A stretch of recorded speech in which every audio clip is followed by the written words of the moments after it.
I am currently 35, turning 36. And at 36, I am currently the youngest female Japanese parliamentarian. Our voter turnout rate is quite low, but I see that as a sign of lack of representation.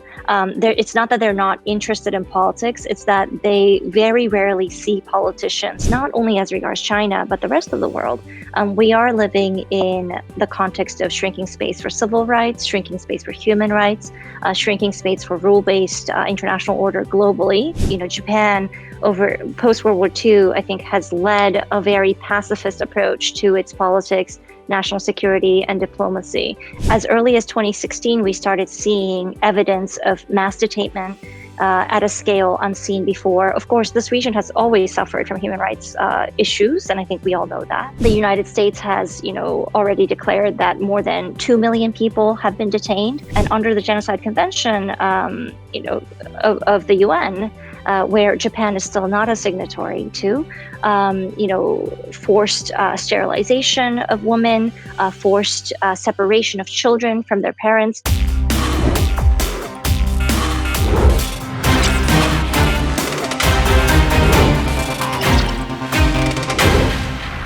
Uyghurs, a people who often get mentioned in human rights reports all the time. Their suffering is subject to much discussion outside of China. But at the same time, are people who remain unsupported, at least in terms of something real and substantial on the ground. Today on the show, I'm joined by Arfiya Eri, a member of Japanese parliament of Uyghur descent, who recently said that it is time Japan takes a tough stand against China. Thank you for joining us, Arfiya. Thank you so much. Thank you for having me. It's rather early in Japan. It's definitely early here in India, but I'm assuming I'm catching you before work. So we will try and, have this conversation, and all the topics which we discussed earlier, we'll try and cover it all.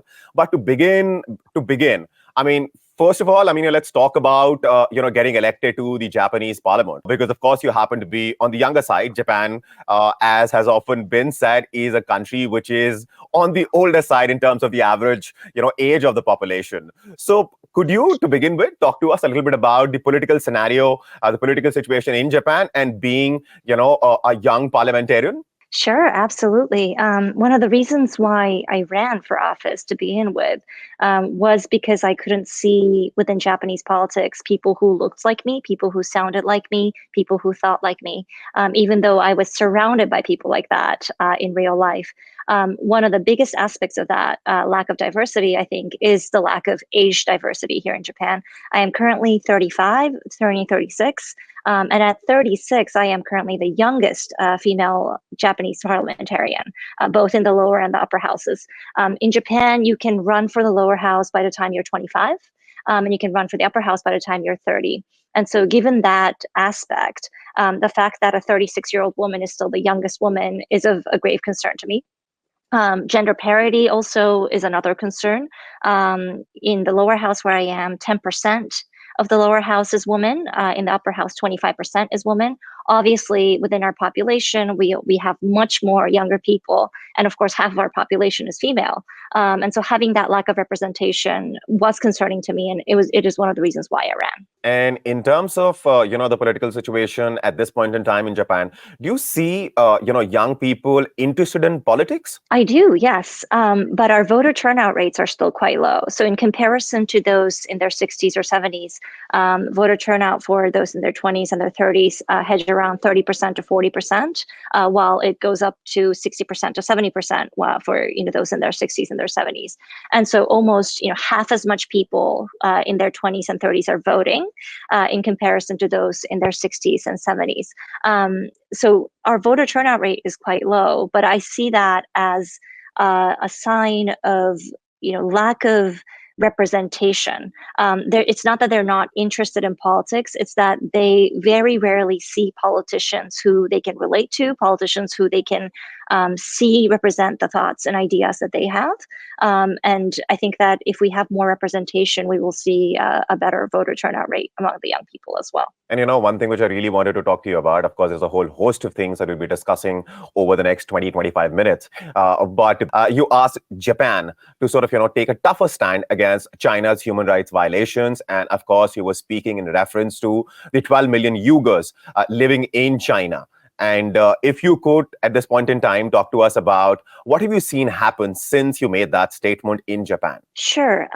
It's actually interesting to me that these statements are now getting attention from foreign media because it's something I've been advocating for ever since I ran for office 2 years ago. And one of the statements I made was, it's not only as regards China, but the rest of the world. We are living in the context of shrinking space for civil rights, shrinking space for human rights, shrinking space for rule-based international order globally.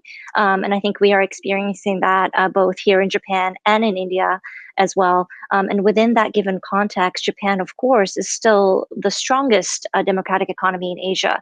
And I've always advocated that it can do more and must do more in order to stand up for human rights globally as we see the space shrink each year.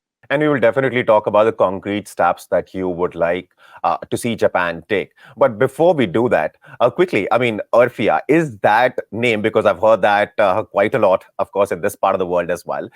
Is that by any chance, in terms of its origin, an Uyghur name? Because it's a lovely name, by the way. Thank you. I appreciate that. I do get that comment a lot. I actually covered South Asia when I was working at the UN.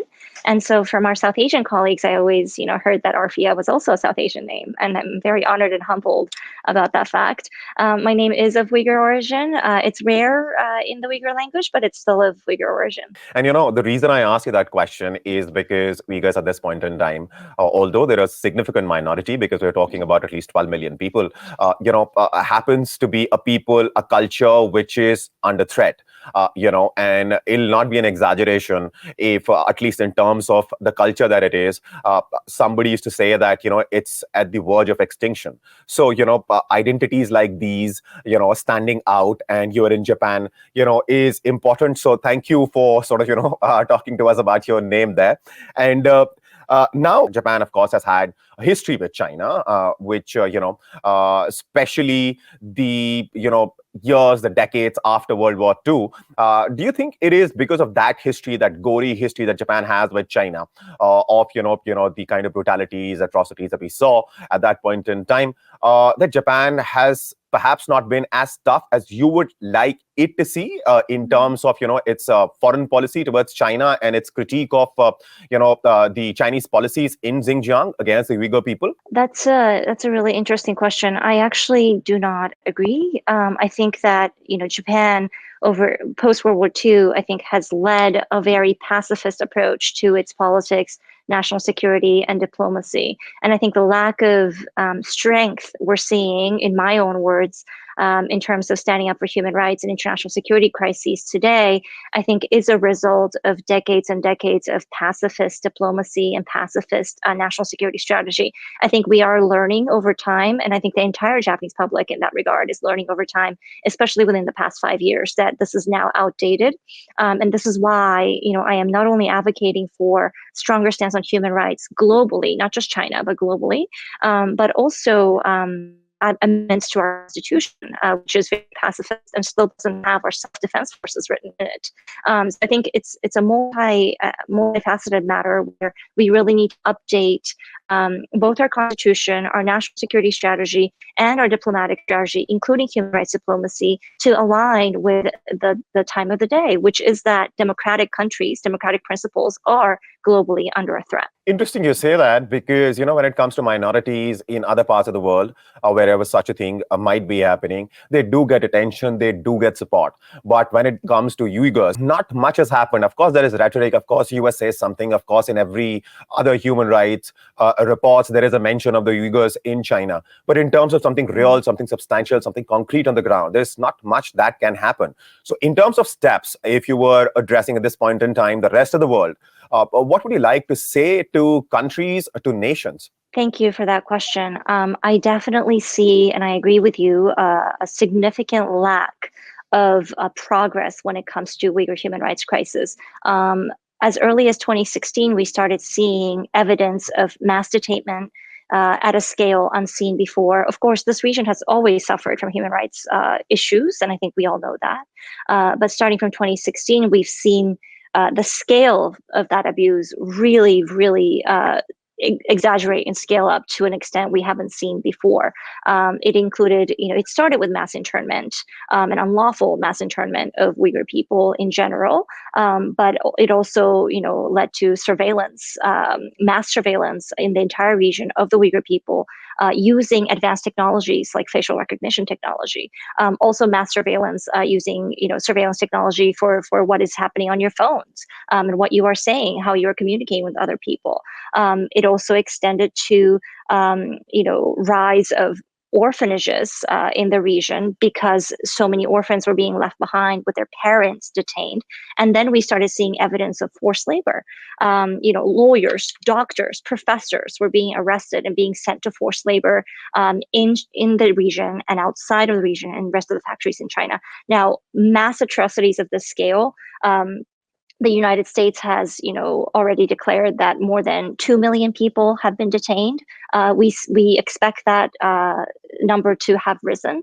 And under the Genocide Convention, of the UN, where Japan is still not a signatory to, forced sterilization of women, forced separation of children from their parents. All of these things are, seen as a definition of genocide. And we are seeing these acts happen in the Uyghur region in real time. If this were to happen in any other region, in anywhere else in the world, we would see the United Nations rise to a stronger sort of statements. We would see the international community rise for a stronger response, including, response from outside that would call for more independent investigation as to the realities of what is happening on the ground. Now, the United Nations has visited the region once, and has issued a report stating that there might be possible crimes against humanity happening in the region, but we have not seen any further steps, any substantive further steps taken since then. And I would like to see all of those steps being followed, as we would see in any other human rights crises around the world. In your opinion, why that is? Why rest of the world, and of course the UN as well, does not speak against China with the amount of seriousness that, of course, the industrial level of atrocities which are being committed on a whole people altogether? Why do you think that hasn't happened yet? Why that is not happening in as strong words, perhaps? That's a really good question. One of the frustrations I have working in Japanese politics too, and I think this is a problem I see in Japan and perhaps the rest of the world, I don't think we understand China enough, in that, much of our understanding of China, at least in Japan, has been, things we've seen in more free and advanced areas of China, coastal cities like Beijing, Shanghai, and Guangzhou, cities where we have exchanges with, cities where Japanese people come and go. And so when we see that image of China, China that has, developed at such a fast pace over the past 5 decades, China that has been able to pull so many people out of poverty, record number of people out of poverty at a record number of time, China that has been able to advance its economy and now, has been able to market itself as a country that understands both developing economies and also can join the big powers in developed economy. When we have that image presented, I think, we see less and less of what else happens in regions that are not blessed with that level of freedom and that level of economic advancement. And that is regions like Tibet, the Uyghur region, and Southern Mongolia.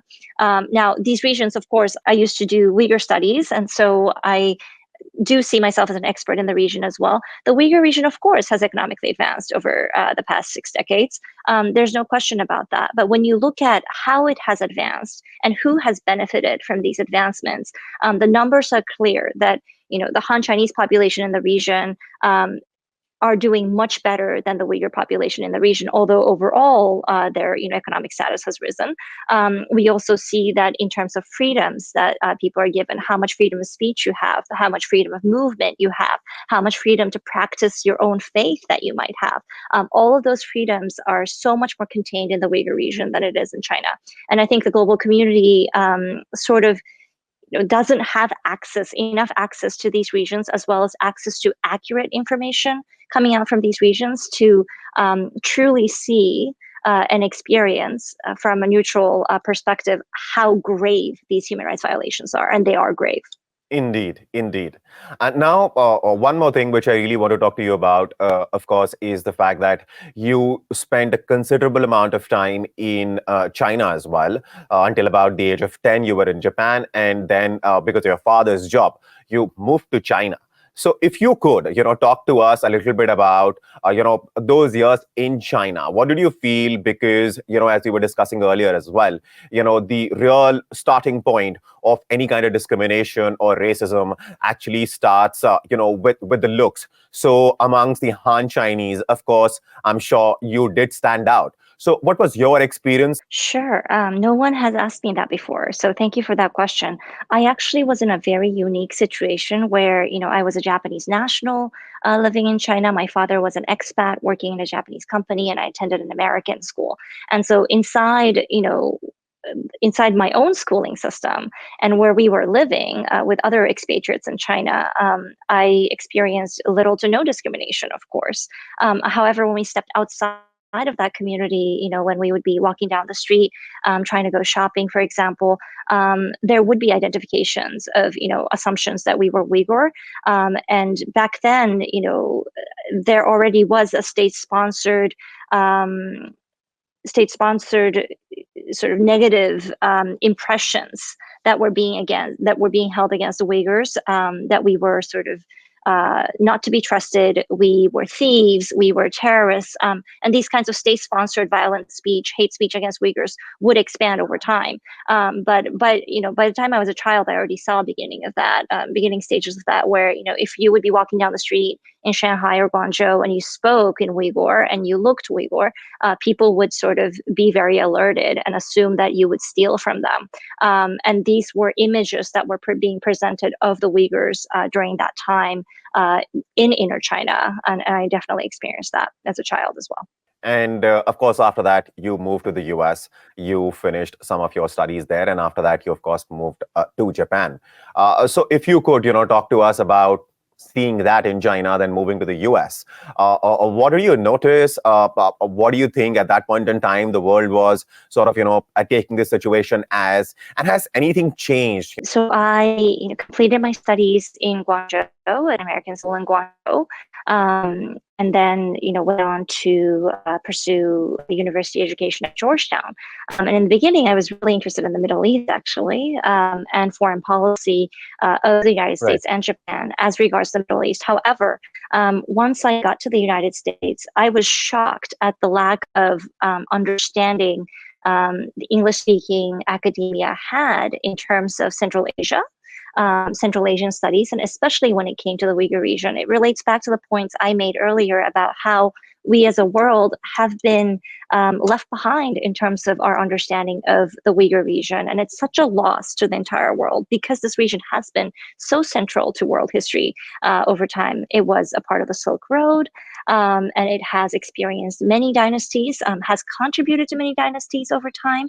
And as regards Central Asian culture and civilization, with colonization that happened in Central Asia, much of Central Asian culture, language, civilization, music, dance, these kinds of traditions have been kept alive in the Uyghur region until quite recently. And so, for the world to lack that level of understanding of a place that is so deep in history and culture, I found problematic. And of course, we had amazing Central Asian scholars, amazing Uyghur studies scholars based in the United States, UK, and other areas. But I found that there wasn't enough. And that is the reason why I decided to pursue Uyghur studies, because I felt that there was much need for a voice that was updated, that was young, that understood what was going on in the region. And I decided to pursue that in college.